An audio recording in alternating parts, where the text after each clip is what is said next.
Hello lovely butterfly, welcome to this journal on Monday, week 187.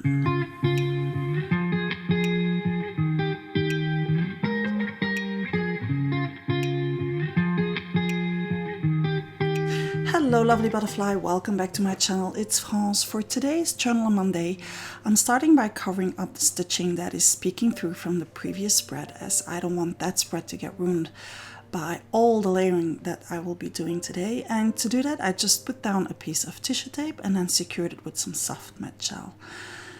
Now, I was eager to go in with the colors that I picked. I went for serious autumn colors. It's becoming autumn over here, but before doing so, I changed my mind for a first time for this spread and decided to apply some gesso first. Just some golden gesso applied here and there so that I would have a resist once I would go in with the color.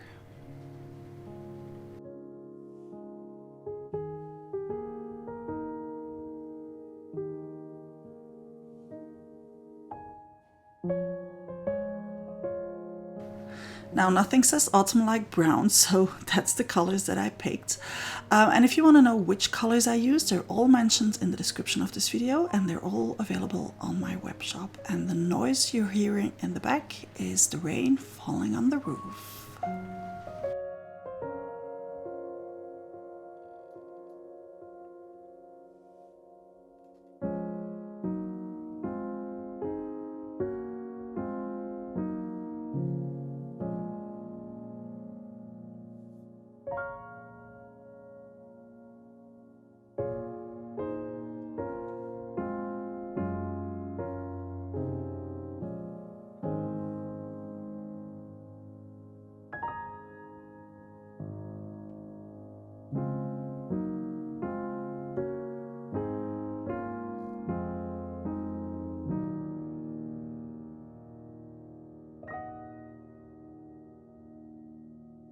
Although this is just my first background layer, there will be a lot coming on top of it. I still want to have some kind of gradient going on. So instead of having brown all over, I'm combining it with some beige colors as well.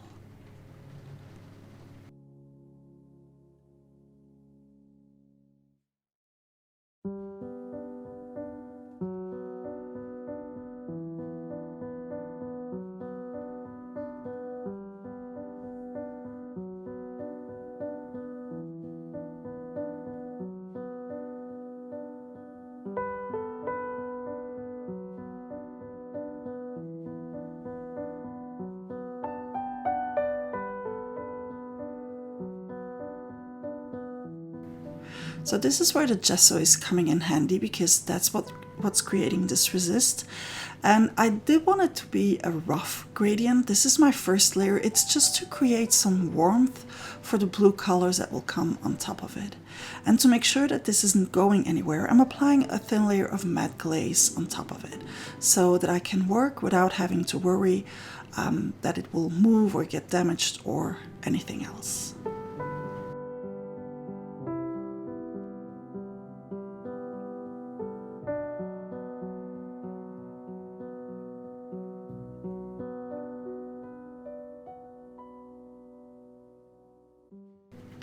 Before going in with the blue, I still want to enhance that contrast between the right and left side. So on the right side, I'm applying a little bit of light molding paste.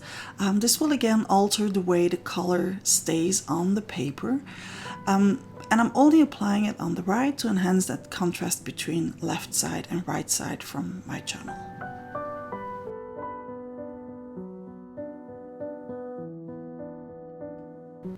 Time to go in with the blues, and again I'm using a variety of colors so that I can create my gradient again from left to right, and I'm playing with the surface that I have underneath as a resist by using baby wipe or different kind of paintbrushes so that I don't have just like one plain colorized surface.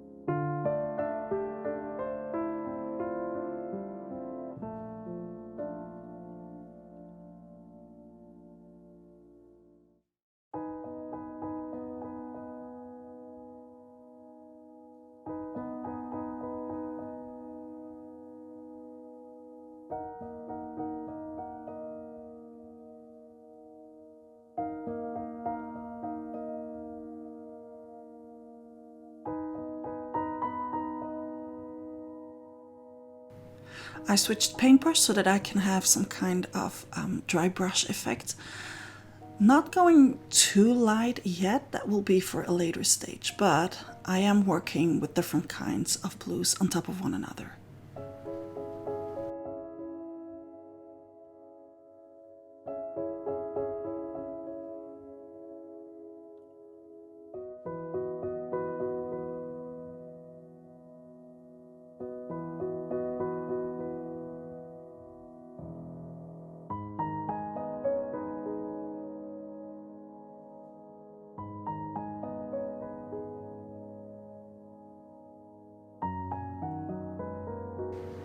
I don't only want to enhance the lighter side, I also want to enhance the darker side. And to do that, I used a Lindy's Gang spray.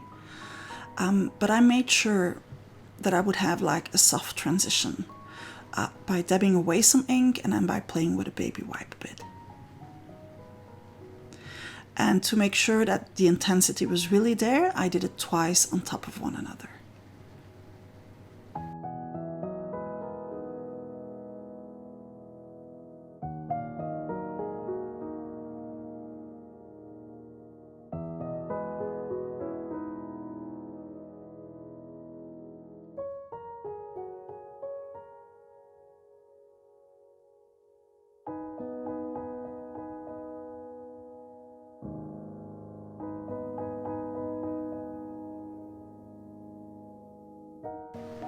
When I started the spread, in my head it was clear that I wanted to have a light side on the left, a dark side on the right.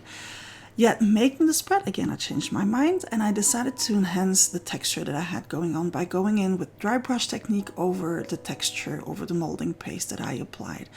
So originally this is not what I planned to do, but I changed my mind accordingly to what I had on the paper. So I'm actually just following what my journal wants me to do, so I'm going where it wants me to go.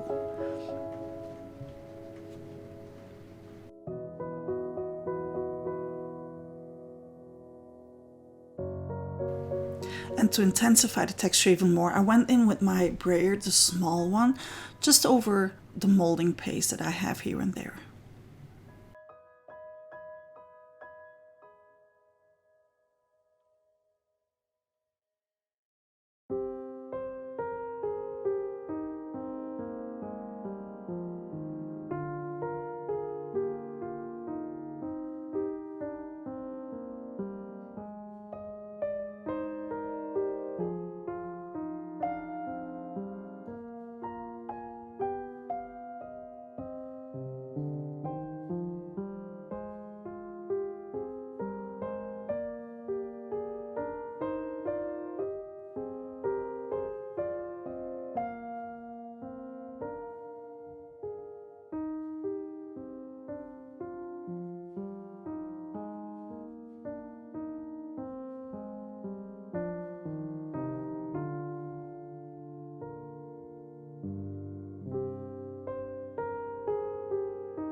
I decided to go in again with the new stamps. They're coming soon. They're coming beginning of November, so a bit more patience. This one has the same pattern as one of my stencils, so I really think that's cool that we will be able to combine these. I stamped it with the paint to make sure that it would stay on top of things, but nonetheless, it will still slightly getting contaminated by the spray ink that I used, and that's okay. This really makes everything working together instead of having a huge contrast. Now, if you stamp with paint, just make sure that you clean your stamp immediately, because this is the best way to kill a stamp. And then of course adding a bit of water and turning the rest of the paint into splatter material.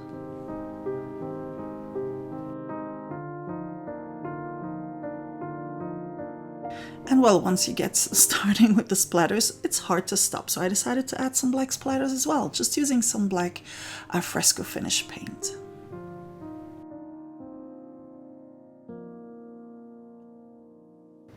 I didn't really know which emotion wording I wanted to put on the spread or which focal point. And the best way to overcome that is just to take out some sticker sheets and just to put down some things on the paper. I can still take them off later if I don't like them, or move them around or adapt them in a way that will make it work for me.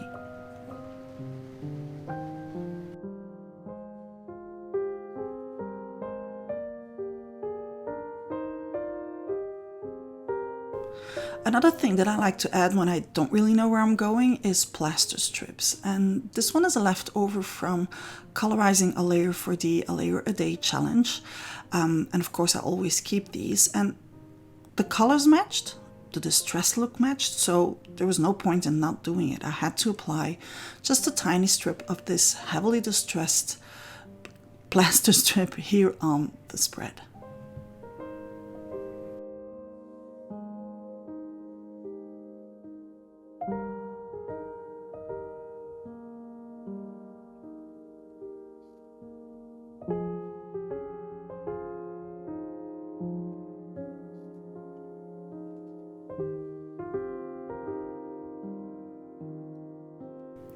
Rust and blue is just a match made in heaven for me, so of course I had to add some rust-looking cambric here. This one was colorized with Red Hot Poker Orange from the Lindy's gang. And again, just distressing it, and that's the cool thing about cambric is you can pull as much as you want. It won't fall apart like gauze will. But I didn't want it to eat too much away, so I made it as small as I could, and then used my stapler to keep it in shape so that I could run it through my sewing machine and make everything stick together and work together.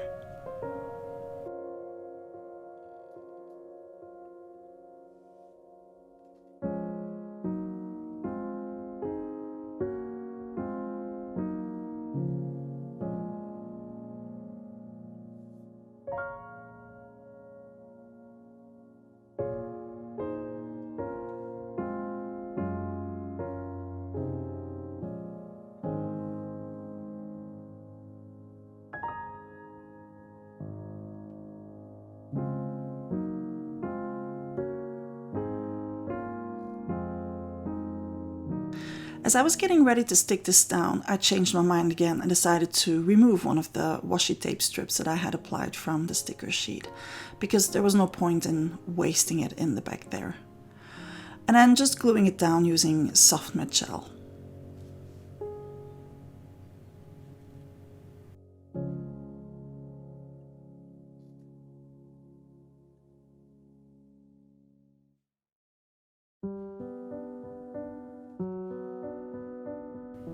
And then, well, of course, the spread wouldn't be mine if there weren't any numbers on it. Just stamping them with black archival ink on the lightest part of the spread. Another go-to is a circle, and this time to make my circle, I'm using a light blue fresco finish. I think it's Antarctic. But to apply the paint, I'm using a blending stump. I want it to be rough, yet not too rough. I wanted to follow the line of my stencil, yet not in a too crisp way. And this is a nice compromise between all of that. And then once it's dry, to make sure it stands out from the rest of the spread, I'm going over it with a black pen.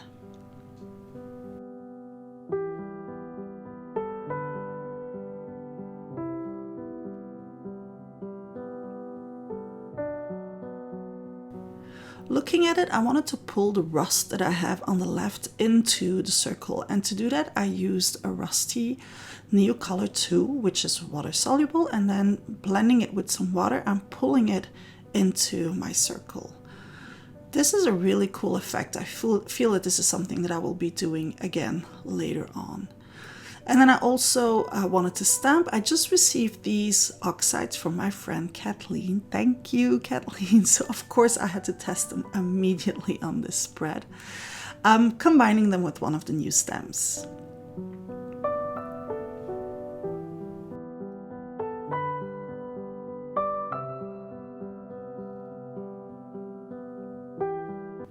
I wanted to restamp the numbers, but I did underestimate or overestimate what I could do here.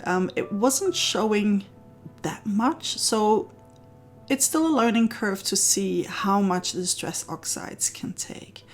And then I decided to go in with this wording, trying hard to be. And I colorize it again using Neocolor so that it would match the spread. Now, don't get too excited about all of this. You'll see why in a minute.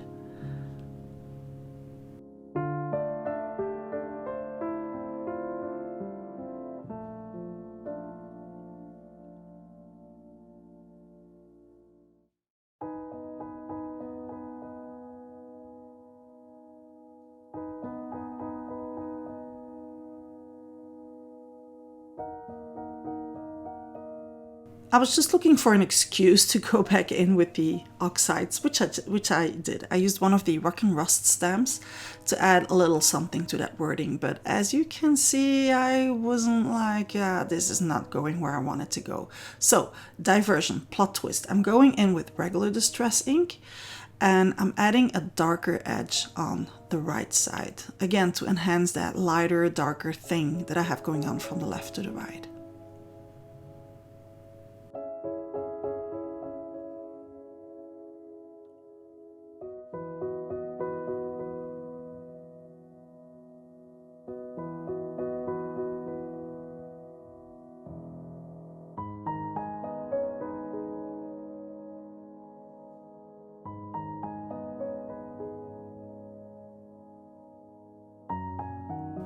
I wanted to give my circle a little extra something, but I didn't really know what. So to just do something, I went in with another one of the new stamps.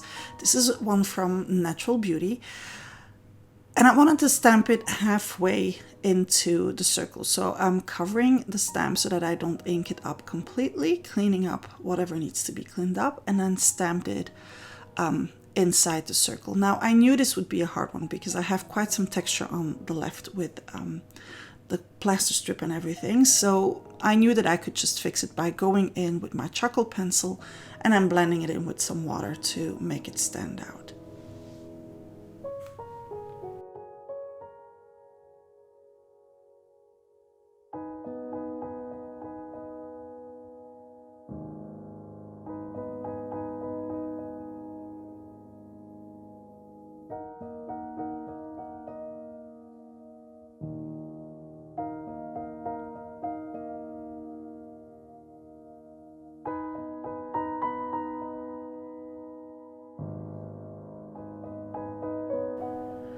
I thought that I would like it if I added some white to it, and yes, I did have a fly in the studio, which was pretty annoying. And although I did like how it looked, this was not saying what I felt like saying on this spread. So again, back to thinking and to changing my mind entirely. I decided to go in with molding paste inside the circle and to cover up whatever it is I had already done. I'm colorizing my molding paste using the same fresco finishes that I used to paint the spread. And then I made a little circle stencil just so that I could put it underneath the stencil, because two stencils might work, but not when you already have plaster strip and cambric and everything sewn together on your spread. So then you need something thinner. And that is why I made this tissue paper stencil. I did want it to be a circle, so I cleaned it up so that it would still look like it was inside the circle. And now it was going where I wanted to have it. So changing your mind is okay. If that is what will help you get your spread to where you want to have it, well, change your mind. It's your journal. Just do whatever you need to do to make it work for you. And that is exactly what I was doing for this spread. Once it was dry, I went back in with a lighter color to enhance the texture that I had going on, and also to make that blue work with the blue that I had in the background.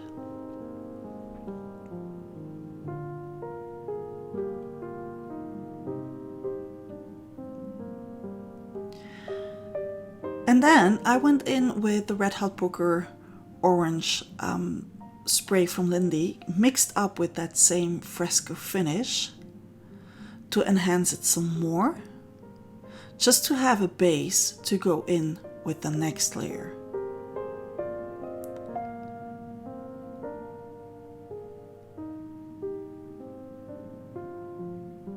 And that next layer was to go in directly with the Lindy's Gang spray. This way it had a base to sit on top instead of just seeping in through the molding paste. And again, this was looking like I was pulling the rust that I had on the left inside the circle, and I really like how this turned out. This is really saying what I had to say.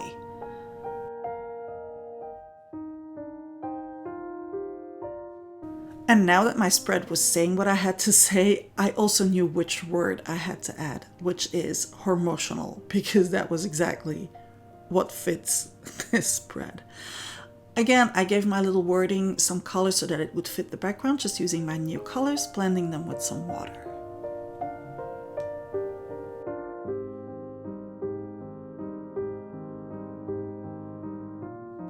To give my word that tiny touch of drama so that it would fit the rest of the spread, I gave it a little bit of edging using my charcoal pencil and then blended it with a blending stump. So the last thing I had to do was just to put on my stamp date, and that's it. I really like how it turned out. It really says a lot to me about me at the moment, and that is what art journaling is all about. So I hope it did spark your mojo to go put in your journal what you have to say at the moment. A huge thank you to my patrons, without whom this new video would not have come around. I hope I'll see you back here next time. Meanwhile, don't forget to put down a layer a day. Butterfly kisses.